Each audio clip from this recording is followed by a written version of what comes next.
Hello and welcome everybody. मैं चांदनी ठक्कर आप सभी का लेट्स ब्रिंग सत्य मेडिटेशन में स्वागत करती हूँ। तो जैसा कि हम सबको पता है कि हम ईश्वर ने इस सृष्टि की रचना के समय इस सृष्टि को सहज तरीके से चलाने के लिए जो नियम बनाए थे वो यूनिवर्सल लॉज यानी कि सृष्टि की रचना के नियम के बारे में हम जान रहे हैं। तो आज हम जिस नियम के बारे में जान रहे हैं उसका नाम है द लॉ ऑफ कॉम्पेंसेशन। तो कॉम्पेंसेशन शब्द आई एम श्योर आप सभी को पता है, क्योंकि इवन जब हम जॉब भी करते हैं और हमारे काम के बदले में जब हमें पेचेक मिलता है तो उसको भी कॉम्पेंसेशन बोलते हैं। सो इन जनरल जब आपके कोई भी कार्य के बदले आपको कुछ दिया जाए, चाहे वो पैसे हो, चाहे कोई गिफ्ट हो, चाहे कोई वस्तु हो, कुछ भी हो सकता है, पर जब आपको रिटर्न में कुछ मिलता है तब उसे कॉम्पेंसेशन बोलते हैं। तो यूनिवर्स में भी कॉम्पेंसेशन का नियम है, यानी कि ये जो नियम है इट्स अ बैलेंसिंग लॉ। पूरे यूनिवर्स में हम जो भी एनर्जी हमारे थ्रू, हमारे विचार वाणी या एक्शन के थ्रू या हमारे फीलिंग्स भाव के थ्रू जो भी एनर्जी हम यूनिवर्स में एमिट करते हैं वो एनर्जी हमारे पास लौटकर वापस आती है। This is the law of compensation. तो हमने जब लॉ ऑफ कर्मा की बात की थी तो उस लॉ में हमने ऐसी बात की थी कि हमारे जो भी थॉट्स होते हैं, हम जिन शब्दों का उच्चारण करते हैं और हमारे थ्रू जो भी कार्य होते हैं, सो विचार वाणी एंड एक्शन, ये तीन चीजें लॉ ऑफ कर्मा में हमने मेंशन की थी कि इन तीन चीजों के थ्रू हमसे जो भी कार्य होते हैं वो यूनिवर्स हमें वापस करता है। तो law of compensation law of Karma से वन स्टेप अहेड है। कैसे एक स्टेप आगे जाता है ये लॉ कि विचारवाणी एक्शन तो इम्पोर्टेंट है ही है, पर उसके साथ साथ हमारा heart, the purity of our heart, the intention, किस उद्देश्य से हम कोई भी कार्य करते हैं। सो हमारा जो उद्देश्य यानी कि हमारी दिल की जो प्योरिटी होती है, लॉ ऑफ कॉम्पेंसेशन उसके ऊपर बेस्ड है। तो जैसे जैसे हम कुछ एग्जाम्पल्स देखेंगे आपको पता चलेगा कि ये लॉ क्या कहना चाहता है। तो जब हम हार्ट की बात कर रहे हैं तो जैसा कि आप सबको पता है कि हार्ट मीन्स फीलिंग्स, हम इमोशंस और फीलिंग्स की बात कर रहे हैं। तो ब्रह्मांड हमारी विचार वाणी और एक्शन से भी ज्यादा हमारी फीलिंग्स को समझता है। वो कैसे? तो फॉर एग्जाम्पल हमारे घर में कोई एल्डरली हो, सीनियर सिटीजन्स हो, तो हम उन्हें खाना परोस रहे हैं क्योंकि we don't have a choice. या तो उनकी हेल्थ ऐसी है कि वो खुद ब खुद नहीं कर सकते, या फिर हम जॉइंट फैमिली में रहते हैं, so it's a part of responsibility. एक हम इस भाव से उन्हें खाना परोस सकते हैं कि मुझे करना चाहिए, मेरी रिस्पॉन्सिबिलिटी में आता है, या फिर उनसे नहीं होता तो I have to do it, I don't have a choice. So इन दोनों में भाव ऐसा है कि मुझे करना चाहिए इसलिए मैं कर रही हूं, वर्सेस ये सेम चीज, सेम कार्य, खाना परोसने की ही एक्शन, अगर मेरे मन में ऐसा भाव हो कि इन माता पिता ने पूरी life they have worked hard. Now it's time for them to relax and take it easy. I want to make sure कि अब उनका जीवन प्यार में, आनंद में और आराम से जाए. तो इसलिए मैं उन्हें खाना परोस रही हूँ, बिकॉज मैं अप्रिशिएट कर रही हूँ कि पूरा जीवन उन्होंने बहुत मेहनत की है, बहुत सारे इमोशंस, सिचुएशंस को फेस किया है. सो अब I want to make sure कि they are living loving life with me. So दोनों सिचुएशन में हम कार्य तो सेम कर रहे हैं, खाना तो परोस रहे हैं दोनों सिचुएशन में, पर दोनों में हमारा भाव, हमारे दिल में जो उनके प्रति फीलिंग्स है वो अलग है. सो यूनिवर्स, भले ही ना आप every single day senior citizen को 10 साल के लिए खाना परोसेंगे, पर 10 साल तक आपके मन में ऐसे भाव होंगे कि करना चाहिए इसलिए मैं कर रही हूं. तो universe is going to note down that.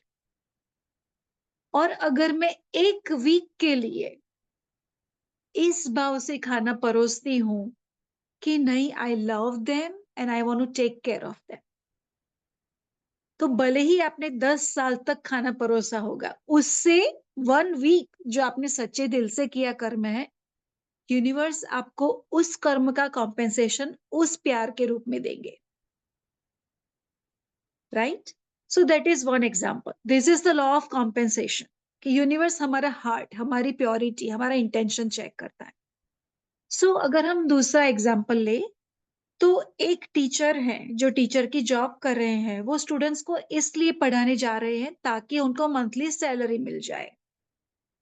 तो 9 to 5 जॉब की तरह वो हर रोज स्कूल में जाते हैं और स्टूडेंट्स को टीच करके what ever is part of a responsibility she does it and comes home.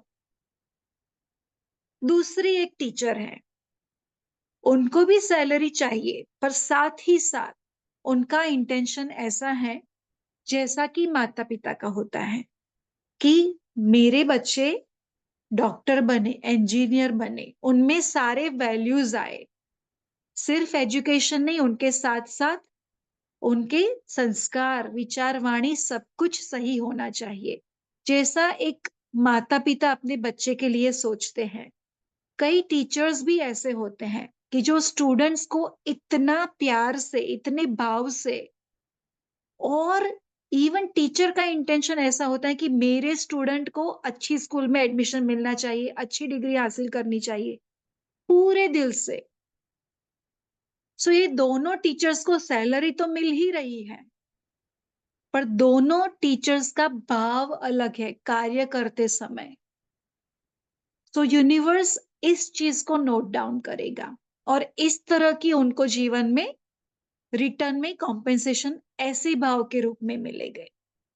सो जिस टीचर ने दिल से बच्चों को पढ़ाया है, उनको सैलरी तो मिलेगी ही मिलेगी, साथ ही साथ दो स्टूडेंट्स वो उस टीचर को इतना प्यार और रिस्पेक्ट देंगे, और जब वो बड़े हो जाएंगे, करियर स्टार्ट कर देंगे, तभी उनको उनके टीचर याद रहेंगे, क्योंकि उस टीचर ने उस स्टूडेंट की लाइफ में इतना बड़ा इम्पैक्ट किया है. So she is making a difference in the life of that human being, कि जो वो ह्यूमन बीइंग पूरा जीवन याद रखेगा, वर्सेस ये टीचर जिन्होंने सैलरी के लिए जॉब की है, शायद हम उनका नाम भी भूल जाएंगे जब बड़े होंगे तब. Right? So even human beings भी ये चीजें फील कर सकते हैं, और यूनिवर्स भी ऐसा ही आपको कॉम्पेंसेशन देता है. उसी तरह तीसरा एक एग्जांपल कि फॉर एग्जांपल कोई एक पर्सन की सैलरी एक मंथ के अंदर वो $1,000 अर्न करता है, पर उन $1,000 की सैलरी में वो इतना ईश्वर के प्रति ग्रेटफुल है कि मेरी सारी बेसिक नीड्स आप फुलफिल कर देते हो. सो ये जो $1,000 की उनकी सैलरी होती है, उसमें से भी $100 वो भगवान के कार्य के लिए यूज करते हैं. वर्सेस एक व्यक्ति ऐसा होता है जो मल्टी मिलियनर है, वो भी मंदिर में $100,000 बड़ी अमाउंट का डोनेशन देता है, पर उनका भाव ऐसा होता है कि जब मैं डोनेशन दे रहा हूं तो मेरी फोटो कमिटी मेंबर्स के साथ आनी चाहिए, राइट? लोग मुझे याद करने चाहिए, अप्रिशिएट करने चाहिए। इस तरह दोनों व्यक्ति, अमाउंट डजंट मैटर किस व्यक्ति ने कितना डोनेशन दिया, पर दोनों व्यक्ति में भाव कैसे है, एक्सपेक्टेशन क्या है, यूनिवर्स वो चीज नोट डाउन करेगा। सो इसको बोलते हैं लॉ ऑफ कॉम्पेंसेशन।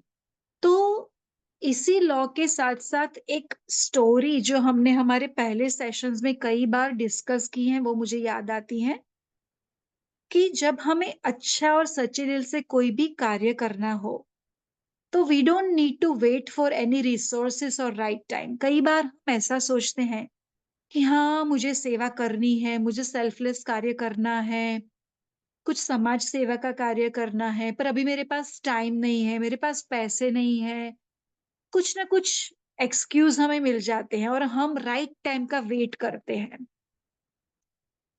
पर ये जो दृष्टांत मैं आपके साथ शेयर करने जा रही हूँ वो एक महिला का है जो मजदूरी का काम किया करती थी।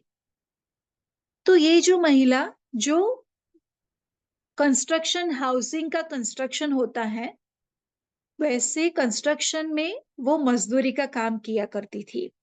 और वो मिडिल एज की थी, 45-50 ईयर्स की एज होगी इस महिला की। तो क्योंकि वो ऐसा मजदूरी का कार्य करते थे और उनकी उम्र भी 45-50 ईयर्स थी, तो हर रोज वो बस से कम्यूट किया करते थे। जब भी अपने काम के लिए जाते थे और आते थे तो बस में जाते थे और आते थे। तो एक दिन ऐसा हुआ कि जब वो अपना काम खत्म करके शाम को बस में चढ़े तो उनको एक सीट मिल गई और तुरंत ही बैठ गए क्योंकि वो बहुत ही थके हुए थे, उनके पैर दर्द कर रहे थे। उतने में ही एक दूसरी महिला एक छोटे बच्चे के साथ, फ्यू मंथ्स ओल्ड बेबी के साथ बस में चढ़ती है और वो जो छोटा बच्चा था वो बहुत रो रहा होता है। तो ये जो मजदूर महिला होती है वो एक सेकंड में खड़ी हो जाती है और ये दूसरी महिला जिसके साथ छोटा बच्चा होता है उन्हें उस सीट पर बिठा देती है। फिर आगे का एक स्टॉप आता है, तो आगे के स्टॉप पर एक सीट खाली होती है। तो ये जो छोटे बच्चे की मम्मी होती है वो उस मजदूर महिला को इशारा करती है कि आप वहां जाके बैठ जाओ, वो सीट खाली हुई है।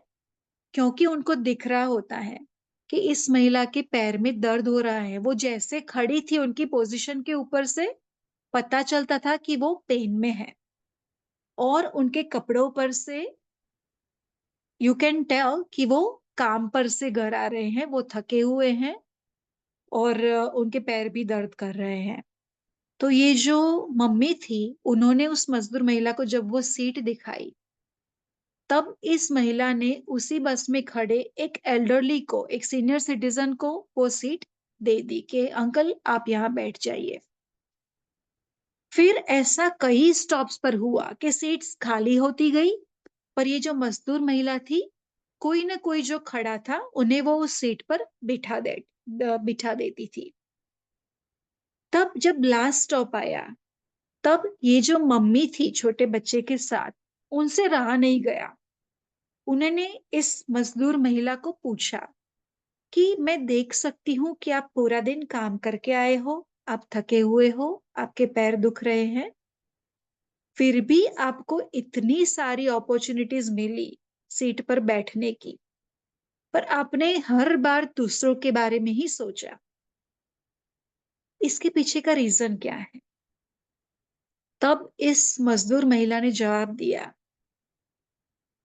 कि मेरे जीवन का नियम है मुझे कुछ अच्छा कार्य करना है, पर मेरे पास ऐसे पैसे नहीं हैं और ऐसा वक्त भी नहीं है कि मैं कुछ सोशल वर्क या कुछ निस्वार्थ कार्य कर सकूं। तो ये मेरा रोज का नियम है। जब भी मैं बस में किसी को खड़ा देखती हूँ और कोई भी सीट मेरी या कोई भी सीट खाली देखती हूँ तो उस व्यक्ति को जब सीट मिलती है तो उनके फेस पर स्माइल देखकर मुझे खुशी मिलती है। तो ये मेरा हर रोज का निस्वार्थ कार्य है। तो अगर एक मजदूर महिला जिनके पास पैसों की कमी है, समय की कमी है, हेल्थ इतनी अच्छी नहीं है, वो भी कुछ न कुछ निस्वार्थ हर रोज कर सकती है, तो हम सब इतना अकॉम्प्लिश्ड, हमारे पास कितने रिसोर्सेस हैं, तो हमें क्यों अच्छे कार्य करने के लिए कल तक वेट करनी चाहिए, राइट? तो अब तो हमें लॉ ऑफ कॉम्पेंसेशन के बारे में पता है कि हर एक कार्य हम सच्चे दिल से करते हैं, यूनिवर्स हमें उसके बदले में प्यार वापस देता ही देता है। सो आज से हम एक ही चीज अपने आप को एनालाइज करें कि मैं परिवार के लिए, दोस्तों के लिए, समाज के लिए जो भी कार्य कर रही हूं, मेरा इंटेंशन क्या होता है, मेरे भाव कैसे होते हैं, right? Thank you all so very much, और I will see you tomorrow. Bye, good night, जय श्री गुड कृष्ण। नाइट, जय श्री कृष्ण। जय श्री कृष्ण। जय श्री कृष्ण। जय श्री कृष्ण।